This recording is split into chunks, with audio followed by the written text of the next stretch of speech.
place. They're here, they're ready. Here comes the field toward the start line in turn number 4. And week 3 of the Superstar Racing Experience is green.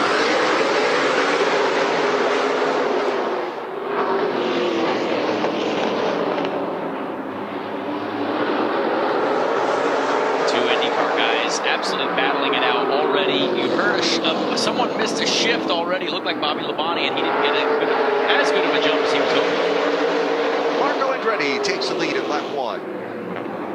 Newgarden second, Bobby Labonte third, side by side for fourth. Tony Stewart outside of Kyle Busch. That's Kyle Busch in the red car with the Florida Panthers NHL team logo, and Stewart with the Bass Pro Shops logo on his machine. If you don't get excited about Kyle Busch and Tony Stewart side by side on a short track, I don't know what's wrong with you, because that's an incredible combination right there, and I'm excited to see how these guys battle it out. Kyle slides in front of Smoke to take that 4th position. Brad Keselowski behind them in a lighter blue machine. Different color than Brad's used the first 2 weeks, if you follow that along. Brad's machine very heavily damaged in a crash at Stafford last week. This is a visor cam mounted on the helmet of Joseph Newgarden. Yeah, great view of what the drivers are physically going through here. He's got a lot to learn at a very, very high pace here. He's settled into a decent second place running order behind Marco, and he's got 2 really talented Cup guys behind him. So I'm sure right now he just wants to try to save his tires and hopefully have some for the Heat 2 event as well. You think about it for Newgarden, he hasn't driven anything with fenders on it since this series when he ran one race last year. Here's Kyle Busch looking under Bobby Labonte. Bobby in the white machine. A little bit of contact, and I know Bobby's got some experience here. So Bobby Labonte, probably the most experienced driver of recent times here at this track. So he's going to try to use that to his advantage over Joseph and Kyle Busch there. Bobby going to try and take the high side around Newgarden since Joseph's doing a good job of occupying the bottom lane. Here's Kyle Busch going to look to the inside.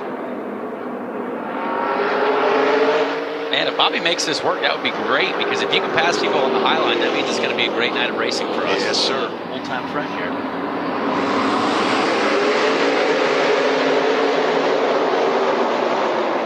Marco with a fantastic jump. If he isn't jumping the restarts, he knows how to do it right from the front, that's for sure. Kyle Busch choosing that outside lane allowed Brad Keselowski to get in there underneath. Marco Andretti goes for a slide, maybe got nipped on the bumper, but hangs on to it. Brad Keselowski looks like the smartest guy on that restart there, choosing the inside, and he's starting to feed Marco the bumper a little bit. Body able to fend off Kyle Busch for now, but leaves him room in turn 3. Who's that back that just got hit and nudged about? As Haley Deegan got shoved up in traffic in that red car, the Good Sam machine. There are battles all over this track at the moment. Haley Deegan and Paul Tracy have hit each other about every 100 feet so far. So that is, there's something going on there. There's been something going on there, dating back to last season. That's up true. Front, meanwhile, race for the lead. It's Marco Andretti leading. Brad Keselowski second. Now Kyle Busch gets by Bobby Labonte for third. So Busch into third, Labonte fourth, Tony Stewart holds a steady 5th.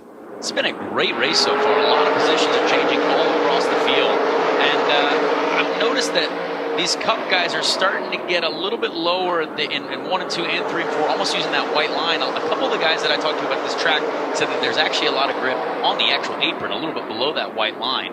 So I'm curious to see if they find the grip a little bit lower than what we're seeing right now. That was a tool employed frequently at Stafford last week, but that track, the transition from the turns, the banking to that apron was much less severe than it is here. You can tell Brad Keselowski is really able to get his car turned well at the apex. He's getting into the corner, and it looks like getting a little bit better through the center of the corner, better than Marco. But it's really hard to make this pass here with the straights being so short. So coming to 2 laps to go, and a little nip on the bumper chases Marco Andretti up a lane. Brad Keselowski tries to look for the race lead down low. Marco gets off 4 really well, but Brad is using that bumper very aggressively. Very, very gently, though. Oh, now it's going to get interesting. Here they come to the white flag. This is only Heat 1, and we've got some blocking. We've got some absolute carnage on the verge of happening right here. Up the racetrack goes Andretti. Now Keselowski has to defend. Here comes Kyle Busch to take advantage of the bottom. Clint Bowyer's car has lost power. He's coasting down to the inside as the leaders come to the checkered flag. It's going to be Marco Andretti getting the heat win, with Keselowski losing out to Kyle Busch by just the slightest bit for second place. Great finish there. Kyle Busch taking.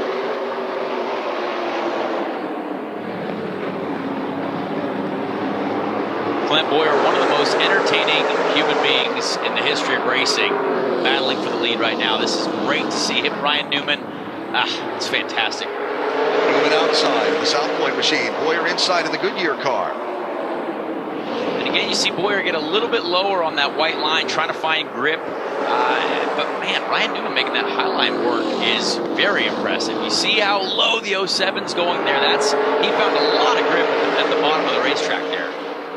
Contact a few rows back between Paul Tracy and Joseph Newgarden. Everybody okay?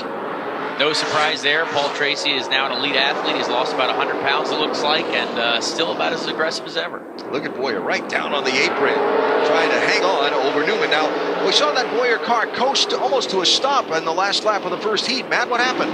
AB, a blown fuse on that 07. No harm, no foul. He's back up to speed, but he also made a comment to his crew chief down here on pit road that he found some grip below that white line like Connor was talking about, and you see him utilizing that right now. And utilizing it to hang on over a very determined Ryan Newman, last week's winner.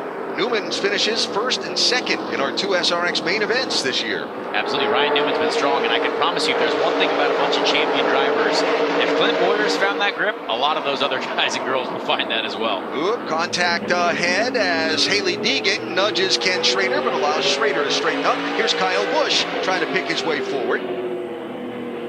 Remember, Kyle finished second in the first heat race. The average of your finishing position in the two heats determines where you start in the main. Absolutely, yeah. Joseph Newgarden having a bit of a struggle back there fighting with those guys. Curious to see what he thinks when he's done with these heats, and I mean, he's going to have a lot to make up there in the final. Boy, Brad Keselowski in that light blue number 6 machine, the Camping World car, really sent it into turn 3 to get underneath Bobby Labonte. Brad's on it. He's got he understands how to use people as a brake, and also understands where to find the grip at the apex of these corners. Is that a thing, using people as a brake? Well, this is SRX racing. That's just par for the course. Yeah.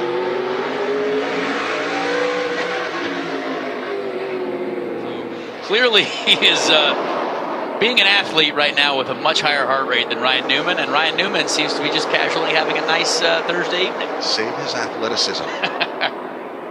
Keywords. Absolutely.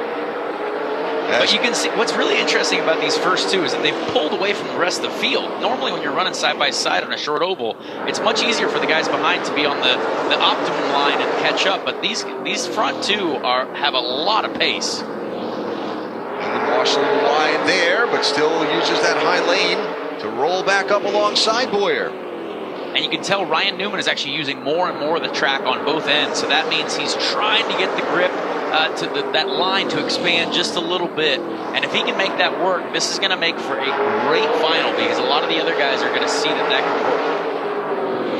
He's going to have to drop back behind Bowyer. Now, as the laps run out on this second heat race, will the bumper come into play?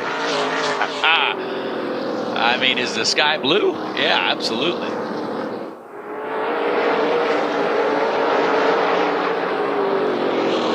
Newman just maybe, discretion the better part of valor. I've used up a lot of my car trying to get the lead. I'll just finish second in this heat race and look ahead to the main. Ryan Newman is very wise. That is one thing I've noticed about how he races in this SRX series. He's not really into the confrontation, but he'll just slide into the victory, and you'll be like, oh, well, Ryan won again. He's definitely into the fun factor of this series. Absolutely. Talked to him this afternoon and said, you having fun? He said, absolutely. That's what this is all about. These guys, absolute legends of the sport, guys and girls, and Haley having a great time. So coming down to the finish of our heat race number 2, that's Keselowski and Tracy racing for 7th and 8th, but up front, checkered flag is in the air, and it will be Clint Bowyer who wins, and PT is going to edge Keselowski for that spot coming to the checkers off of turn 4.